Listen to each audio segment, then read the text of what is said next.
everyone. Welcome to Credential Up Houston. My name is Margaret Fisher. Did you know that in 2019, over 672,000 children spent time in the U.S. foster care system? And according to reports, about 135,000 children are adopted in the United States each year. So how responsible are these children for their birth and for their birth status? Not at all. And how responsible is society for how these children are treated? 100%. Today, we will talk to a former foster child and adoptee about her journey to a mind-bending discovery, and from there to a new chapter in her life and international recognition. Joining us is Mrs. Verda Byrd, author and executive producer of 70 Years of Blackness. Mrs. Byrd, thank you very much for joining us. You're quite welcome, Dr. Fisher. It's my pleasure. I'm just absolutely delighted for us to have this opportunity to visit with you, because I happened to see your interview on Good Morning Britain when you and your husband were in London. And that's when I went on the journey to find you and to invite you in for this interview. Now, you have a compelling story, having been a foster child and adoptee. Tell us about your early years, as you recall them. The early years began at my birth in Kansas City, Missouri, 9/27/42. That was the early years, and I was born of Daisy and Earl Beagle. They were of the Caucasian race, and they were rather poor, not too well educated, not too well skilled, and their family began to grow. I was number 5 child, and they realized that they would have a hard time financially raising me. Because they weren't financially stable. 5 months after I was born, birth mother Daisy had an accident, and serious accident. She couldn't take care of me or my previous 4 siblings, and we were placed in a children's home in the welfare agency in Kansas City, Missouri. And from that time on, after she got out and recovery, my birth parents decided that giving me to foster care or up for adoption probably would be the best for their children at that time. So do you remember what it was like being in foster care? No, I really, really don't, because it was in the early 40s, and I was still trying to learn what my name was. 3 or 4 years of age, and from 5 months to 3 years of age, I have no recognition of anything like that. So, Mrs. Byrd, do you remember when you were adopted and what that experience was like? No, I don't remember anything of that experience, because, like I said, I was 3 years of age, 4 years of age. I was just trying to learn my name. I was just trying to learn my ABCs. I was just trying to learn how to count to 5. I don't remember any of that life experience. It was like it's whited out. I read your autobiography, your book, and it was very, very interesting. And you mentioned that you were adopted when you were 10 years old. So tell us about that experience. You were adopted much earlier, but you found out, you were told at the age of 10.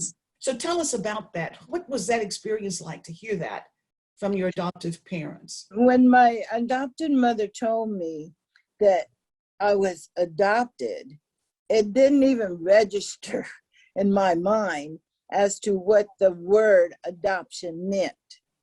So I didn't question her. I didn't reply. I just kind of ignored it and went on about whatever I was doing. It didn't register in my mind at all what she was talking about. I guess, and this is interesting because with your not really knowing what it was all about, did you assume that your adoptive parents were your birth parents at the time? I did, yes, because I didn't know the difference.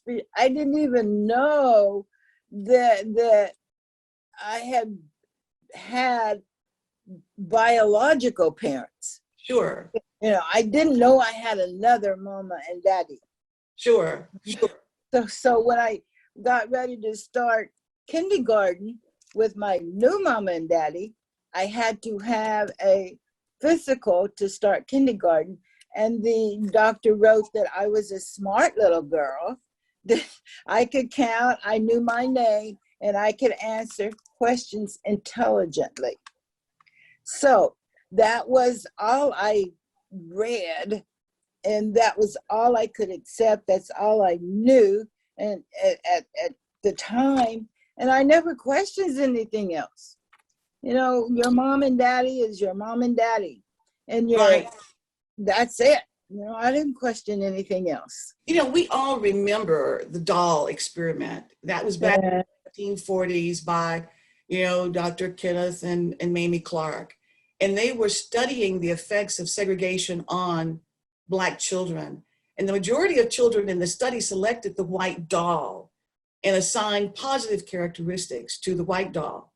So how do we teach young children to see the beauty in themselves, irrespective of skin color? Now, your skin color, obviously, when you were adopted, much, much lighter than that of most of your peers, I'm sure, who were obviously born of Black parents. So did you find that you were treated differently because of your skin color? No, because growing up in Newton, Kansas, Newton is a very, very small town down by Wichita, Kansas. And at that time, there weren't very many Black people there. And my adoptive parents happened to be one of the few Black people that lived there. So, it was basically a white town to begin with. And nobody questioned anybody else whose kid you were or where did you come from. That was never a question, because it was accepted. And you start kindergarten, you start school, and you're who you are, and that's it. So you grew up in Newton, Kansas, and I saw the picture of your home where you grew up. Mm-hmm. And your dad obviously adored you. That was one of the comments that you made. And you were rather affluent. Mm-hmm. It was at the time. Yes. And so obviously you grew up in an environment where you had advantages and you had parents who loved you. And then you went through school and you went to college. What did you write on your college admission paper with regards to race when that question was asked? I don't even think it was on that paper.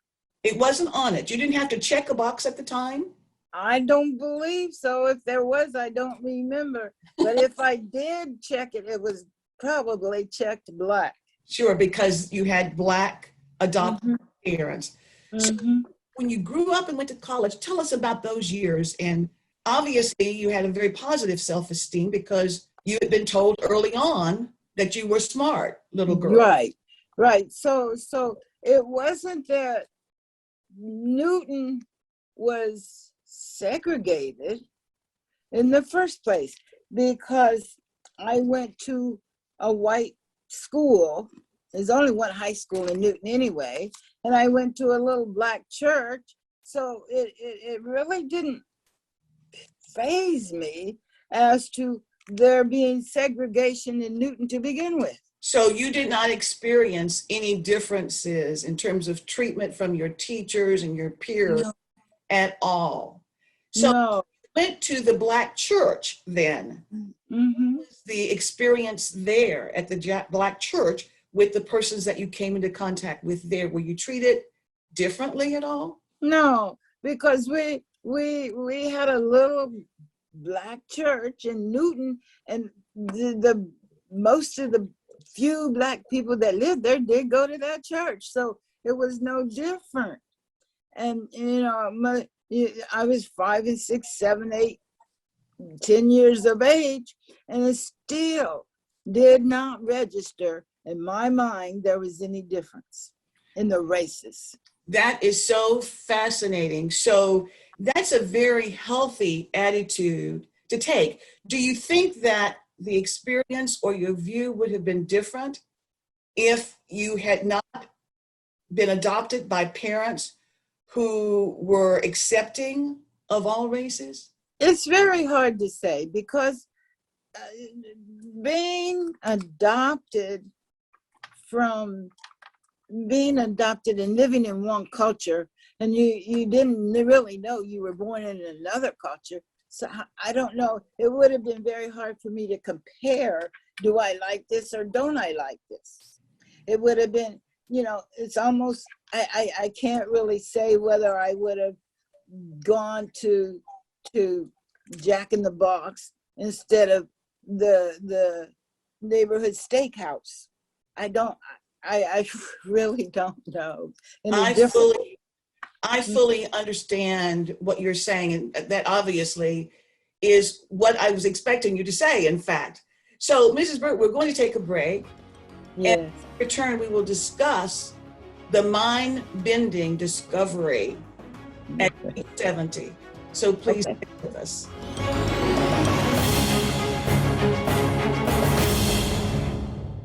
Today I'm going to talk to you about physics. Come on in, girls. Let's go. This is the first rocket to get humans to Mars. Really tall. I'm a rocket structural engineer, designing and building parts of the rocket. You are the generation that will be stepping foot on Mars. Do I have a group of astronauts on my hands? Yes. You can become a rocket scientist or whatever else you want to be.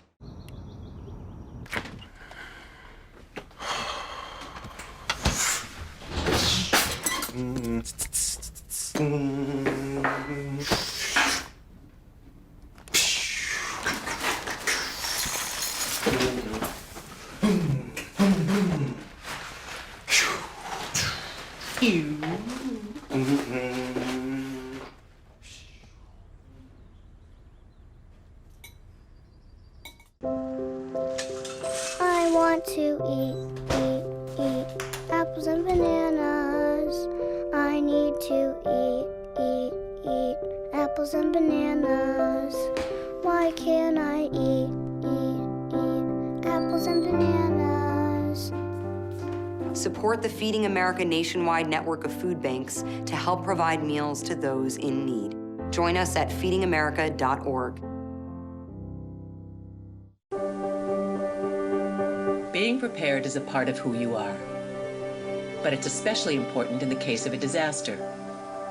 Be informed about possible emergencies in your area. Make a plan that covers where you'll go in an emergency. Build a kit with the things you need to survive. There's no one more capable of planning for your situation than you. Start your plan today. Go to ready.gov/myplan.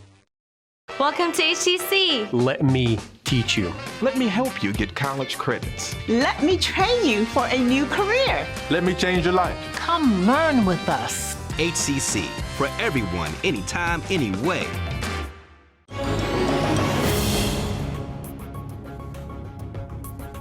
Welcome back to Credential Up Houston, our discussion with Mrs. Verda Byrd, award-winning executive producer of 70 Years of Blackness. Mrs. Byrd, has been interesting talking with you about the early years, and what we want to do now is to talk about the surprising discovery at the age of 70.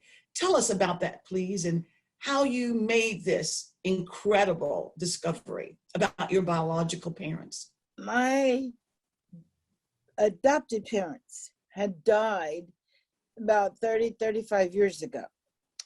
And cleaning up their house in Arizona, Phoenix, where they had lived, I came across a document that said adoption of Jeanette Beagle. Well, I didn't have the time then to really research it. I put it away for another 30 years till 2013. I came across it again, and I said, I need to research this document and this name on this document and see who it is. Because if I don't do it now, after 30 some years, of seeing it, I'll never do it. So I wrote to the vital statistics and the juvenile court in Kansas City, Missouri, and where the document came from, and asked them if they could help me discover who Jeanette Beagle was. Well, 3 months later, I get a package from the juvenile court and saying that Jeanette Beagle was my birth name. And I'm reading the documents word for word, and I'm seeing that my birth parents were white. And I was just shocked, because here I had lived 70 some years not knowing that I had a different birth name. It took me 2 or 3 days to really understand and accept what these words were saying, because I could have shredded them. I could have just ignored them. I could have just, not even believed what they were saying. But, they were original documentation. They came from the courts. And I thought, oh my gosh, this is almost unbelievable. You're right. So how did that make you feel? Mentally, I went into shock. I went into PTSD. I just couldn't visualize anything but having lived 70 years of Blackness. Certainly. So do you think your life and your choices would have been different if you had known that your birth parents were white? It's very, very difficult to even answer that question, because the early 40s, people didn't have a lot of money. The early 40s, people didn't have good education. The early 40s, nobody knew what nobody was doing in the first place. So from the 40s to the 60s were the years I lived in Newton, and it was normal, a normal life. And I just can't answer whether my life would have been different as an adult.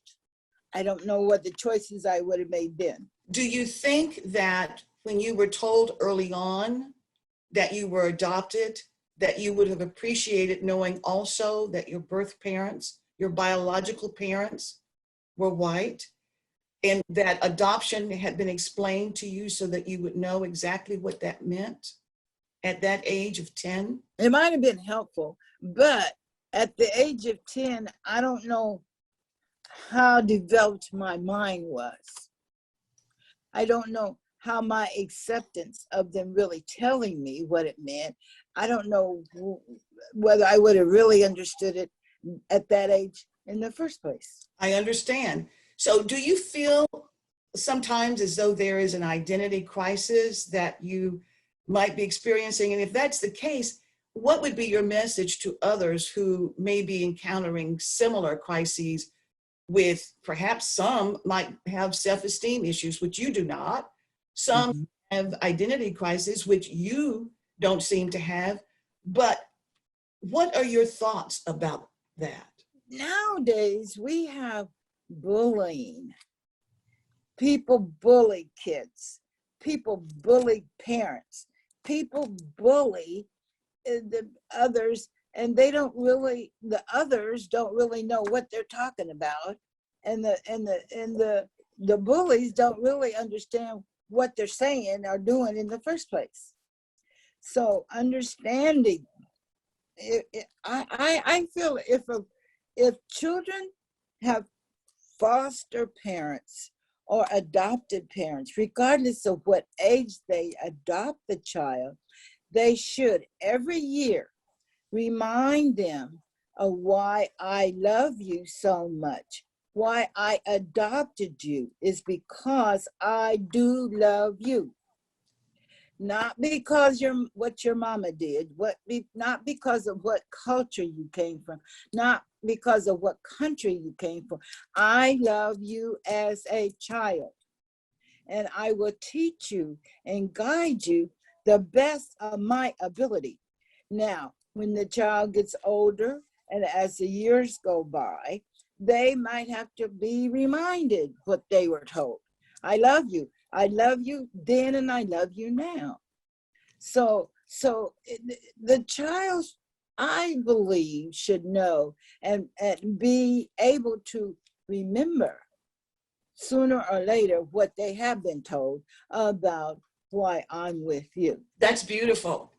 That is a poignant message that everybody needs, for that matter, because it helps to build the self-esteem, and it helps to create a barrier for those negative messages that young people might sometimes get, and older people as well, for that matter. So, I'm real curious now. It's been a few years since you found out about your biological parents. What do you write down now when you're asked to put down your race identification, for example? Now we are in 2021, and we have a minority female vice president.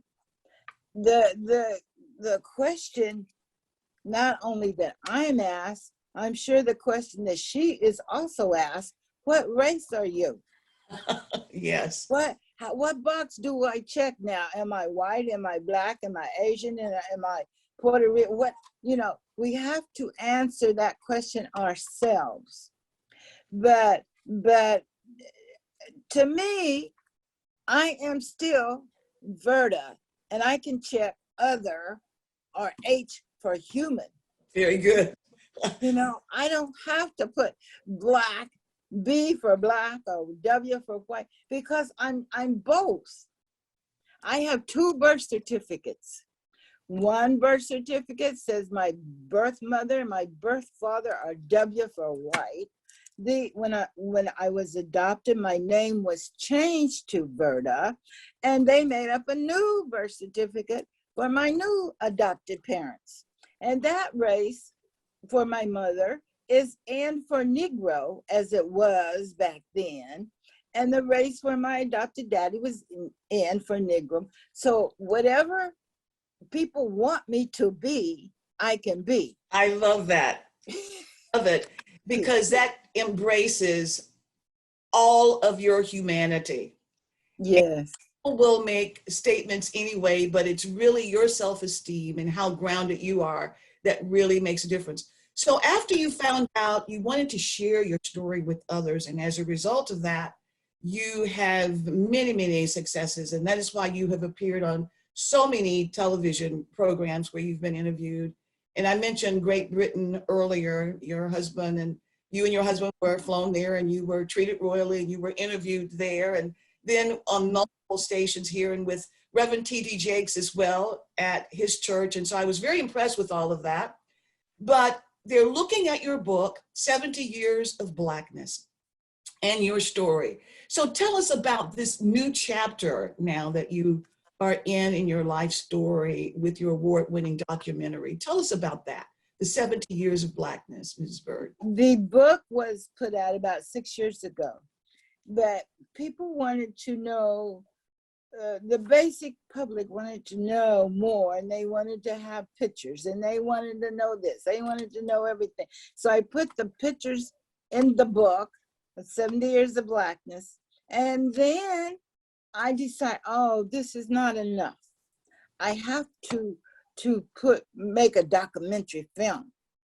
So I got a film director from Jackson, Mississippi, a beautiful young talented man, and he developed a documentary film.